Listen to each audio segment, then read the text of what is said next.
Students, as we are studying class 10 chapter 7 reproduction, तो हमने इसमें सेक्शुअल और असेक्शुअल मोड के बारे में पढ़ लिया। आज हमें रिप्रोडक्टिव हेल्थ के बारे में पढ़ना है कि रिप्रोडक्टिव हेल्थ क्यों ज़रूरी है। अगर जैसे हमने पढ़ा है कि सेक्शुअल मोड ऑफ रिप्रोडक्शन होता है, ठीक है, हमने इसके बारे में तो पढ़ लिया, लेकिन इसके साथ ये क्या क्या कंसिक्वेंसेस आ सकते हैं उसके बारे में जानना भी बहुत ज़रूरी है। ये एक ऐसा पोर्शन है जो बहुत ज़्यादा इम्पॉर्टेंट है। इससे 99.9% चांसेस होते हैं कि आपके एग्ज़ाम में आएगा, बिकॉज चांसेस वैसे 100% है, लेकिन मैं कभी 100% नहीं बोल सकती, इसलिए मैं बोल रही हूँ कि इस पोर्शन से 99.9% आएगा, क्योंकि रिप्रोडक्टिव हेल्थ बहुत ज़्यादा ज़रूरी है। अवेयरनेस होना बहुत ज़्यादा ज़रूरी है इस टॉपिक के बारे में। लोगों को अगर अवेयरनेस नहीं होगी तो काफ़ी प्रॉब्लम क्रिएट हो सकती है, जो हम इस चैप्टर में पढ़ने वाले हैं। रिप्रोडक्टिव हेल्थ मतलब इस reproductive health means a total wellbeing in all aspects of reproduction, ठीक है। तो मतलब उसको रिप्रोडक्टिव हेल्थ मतलब कि उसको बिल्कुल ठीक होना है हर एक रिस्पेक्ट में। 1 minute, let me clear all the ink.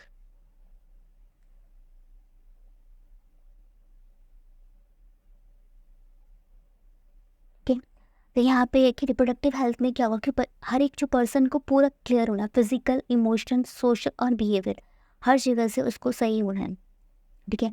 अब जब भी रिप्रोडक्शन के दौरान क्या होता है कि बहुत ज़रूरी होता है कि पहले इंसान प्रिपेयर होना चाहिए मेंटली भी, है ना। ऐसे थोड़ी हर जगह से प्रिपेयर होना चाहिए, फिजिकली, मेंटली, इमोशनली, ओके। अब जैसे कि ये जो इसके थ्रू यहाँ पे क्या होता है कि अगर रिप्रोडक्शन होता है, during that process sexually transmitted disease होने के चांसेस होते हैं, और जो कि बहुत ज़्यादा आपको जानने की ज़रूरत है। इसमें कुछ डिजीज़ बैक्टीरियल होती है, कुछ डिजीज़ वायरल होती है, ठीक है। तो बैक्टीरियल डिजीज़ जैसे कि अगर ड्यूरिंग दिस इंटरकोर्स जो बैक्टीरियल डिजीज़ हो सकती है वो गोनोरिया, साइफिस, ये बीमारी हो सकती है। और वायरल डिजीज़ में वार्ड्स और HIV एड्स, ठीक है। आपको पता ही होगा वायरल जो डिजीज़ होती है वो बहुत खतरनाक होती है, उसमें से जो एड्स हैं बहुत ही ज़्यादा खतरनाक है। एड्स की आपको फुल फॉर्म पता होनी चाहिए, that is acquired immuno deficiency syndrome, ठीक है।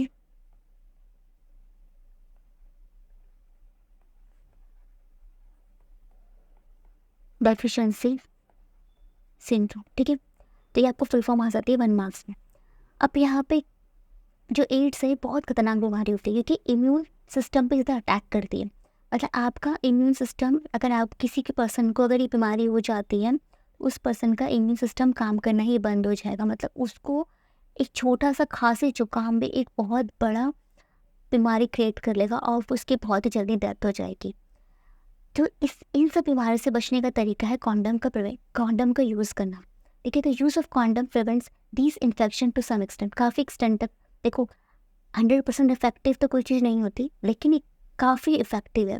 99% इफेक्टिव है। इन केस बहुत 99.9% इफेक्टिव होती है। इन केस वो कुछ हो जाए तो अलग बात है, otherwise this is the effective. देखिए बाकी सब चीज़ों से जो कॉन्डम को इफेक्टिव कंसिडर किया जाता है, क्लियर है। तो आपके एग्जाम में पूछा जा सकता है कि सेक्शुअल ट्रांसमिटेड डिजीज़ क्या अवेयरनेस की ज़रूरत क्यों है। इसमें से जो बताओ कि कौन सी बीमारी STD में, वेल STD क्या होता है आपको पता होना चाहिए कि सेक्शुअली ट्रांसमिटेड डिजीज़ होता है। और इसमें बैक्टीरियल बीमारी कौन सी हो सकती है, वायरल बीमारी कौन सी हो सकती है, और इसका प्रिवेंशन का तरीका क्या है, ठीक है। तो प्रिवेंशन का तरीका हमने पढ़ लिया, ठीक है।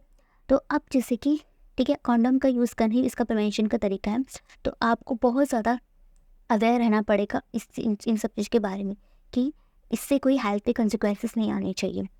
अब यहाँ पे कुछ जैसे कि हमारी कंट्री की पॉपुलेशन काफ़ी बढ़ती जा रही है, तो उसकी पॉपुलेशन के कंट्रोल को होना भी बहुत ज़्यादा ज़रूरी है। इसीलिए कॉन्ट्रासेप्शन को लाया गया कि हमारे दो एक कॉन्सेप्ट लाया गया। कुछ परिवार है जो गरीब है, उनके बहुत सारे बच्चे हो जाएंगे, तो क्या फिर अब वो तो किसी बच्चे को खिला नहीं पाएंगे कि अगर ठीक है उनके एक बच्चा हुआ, 2 बच्चों को उनकी वो अपब्रिंगिंग कर लेंगे, लेकिन जब उनकी इतनी आय है नहीं तो क्या करेंगे, उन बच्चों को एजुकेशन नहीं मिलेगी तो हमारा देश गरीबी की तरफ आएगा, और उसके बहुत खतरनाक इफेक्ट हो सकता है ये बच्चे बहुत मालन्यूट्रिशन हो जाए, उनकी डेथ हो जाए। तो इसलिए कॉन्ट्रासेप्शन का मेथड इंट्रोड्यूस किया गया, फैमिली प्लानिंग को बोला गया, तो इसके लिए कि ताकि प्रेगनेंसी को अवॉइड किया सके। एक तो इस रीज़न की वजह से, और काफ़ी और तरीके भी है, ठीक है, जिससे हमें सबको समझना पड़ेगा। तो कैसे हम फर्टिलाइजेशन होगा इसका ओवरकम, मतलब फर्टिलाइजेशन को बंद कर सकते हैं कॉन्ट्रासेप्शन मेथड से। तो कॉन्ट्रासेप्शन का ये चार्ट यहाँ पे बना हुआ है, तो ये पता होना चाहिए। इसमें मैकेनिकल बैरियर होता है, इसमें क्वांटम और सर्वाइकल कैप होता है, केमिकल मेथड्स होते हैं जिसमें पिल्स होता है, IUCD होती है, ठीक है, जिसमें हमारे लूप्स और कॉपर टी होता है, और सर्जिकल मेथड होता है इससे वैसेक्टोमी और ट्यूबेक्टोमी होता है, ठीक है। तो यहाँ पर आप देखिए कि जो मेथड ऑफ कॉन्ट्रासेप्शन को हम सबसे पहले फिजिकल बैरियर के बारे में पढ़ेंगे।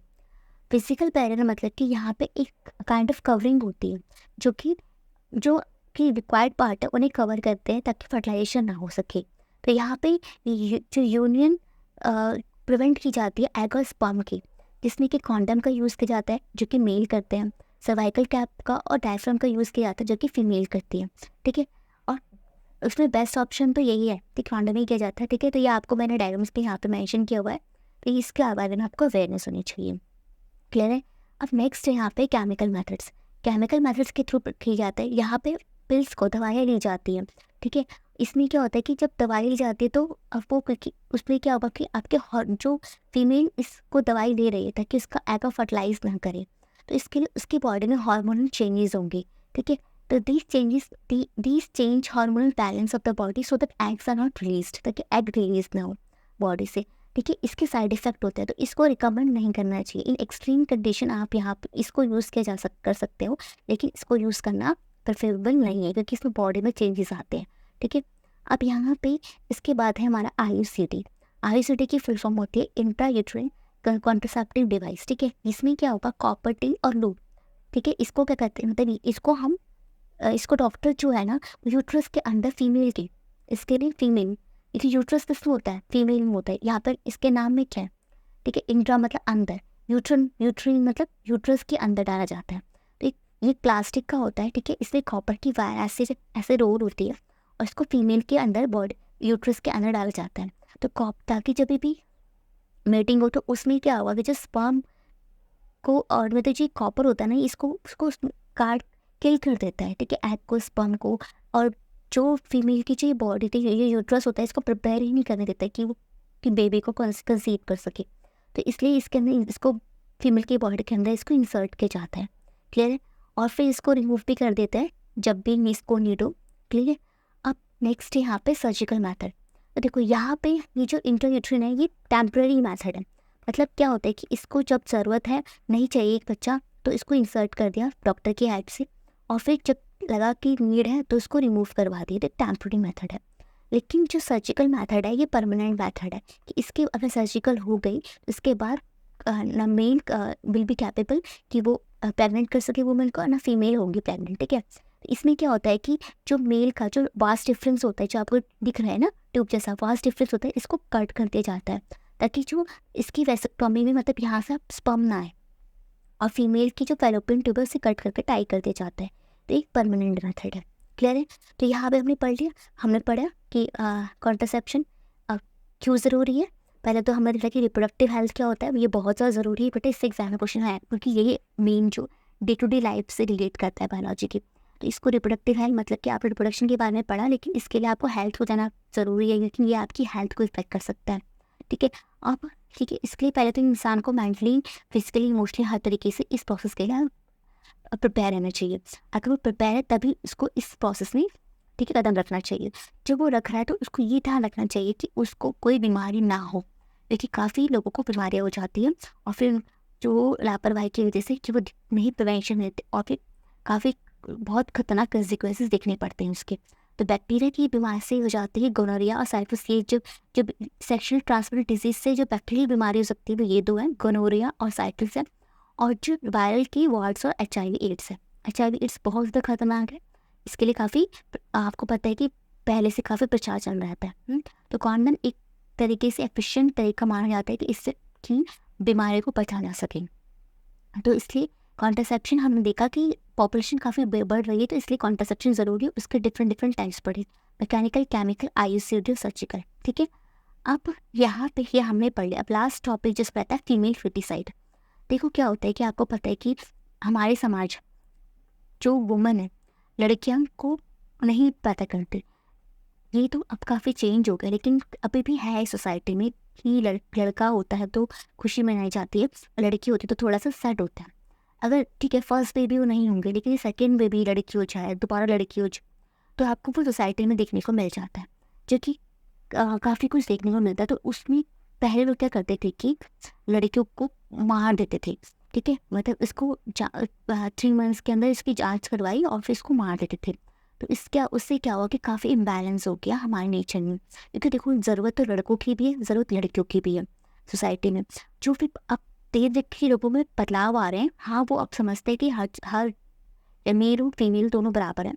तो उस चीज़ को बारे में आपको अवेयरनेस कराई जा रही है। देखो पॉइंट देख लो, the practice of killing of a female child inside the born, उसको बोलते हैं फीमेल फीटिसाइड। फीमेल को फीटिसाइड मतलब मार देना, फीटस को मतलब बचपन पेट में ही मार देना, इसको फीमेल फीटिसाइड बोलते हैं। फॉर ए हेल्थी सोसाइटी एक बैलेंस सेक्स रेशियो होना बहुत ज़रूरी है, ठीक है। तो इस related that can be achieve, ताकि हम उसे कैसे अचीव कर सकते हैं, ताकि हम लोगों को इस माल प्रैक्टिस अवेयर करें कि गलत चीज़ है और इसको बच्चों की पेट में ही मौतें ना करी जाए। पेट पेट मेटाल मतलब कि आप जैसे एक बेबी है, जैसे हमारी कंट्री में तो बैन है कि आप कोई प्रेगनेंट है या फिर कोई, तो उस पता नहीं कर सकते कि मेल है फीमेल है। देखो जहाँ पे लोग ओपन माइंडेड है, जहाँ पे कोई फ़र्क नहीं पड़ता, वहाँ पे तो अभी आप जाके चेक कर सकते हैं कि आपका बच्चा बेबी होने वाला है, बॉय होने वाला है, क्योंकि वहाँ के लोगों को कोई फ़र्क नहीं पड़ता कि उनका मेल हो रहा है फीमेल हो रहा है, ठीक है। लेकिन हमारी कंट्री में इससे फ़र्क पड़ता था, लोग को फीमेल होने पे लोग को मार देते थे उनके, तो इसलिए वहाँ हमारी कंट्री में इसको बैन कर दे कि आप पता नहीं कर सकते कि आपका बेबी क्या होने वाला है। आपको आफ्टर बर्थ ही पता लगेगा कि क्या आपका बेबी लड़का हुआ है लड़की हुआ है। तो प्रीनेटल सेक्स डिटर्मिनेशन जो है वो ऑफेंस है, बिल्कुल मना है हमारी कंट्री में, ताकि सेक्स का रेशियो है मेंटेन रह सके, ठीक है। तो ये आज का चैप्टर कंप्लीट हो गया। In next video we will discuss the question answer of this video. Thank you so much.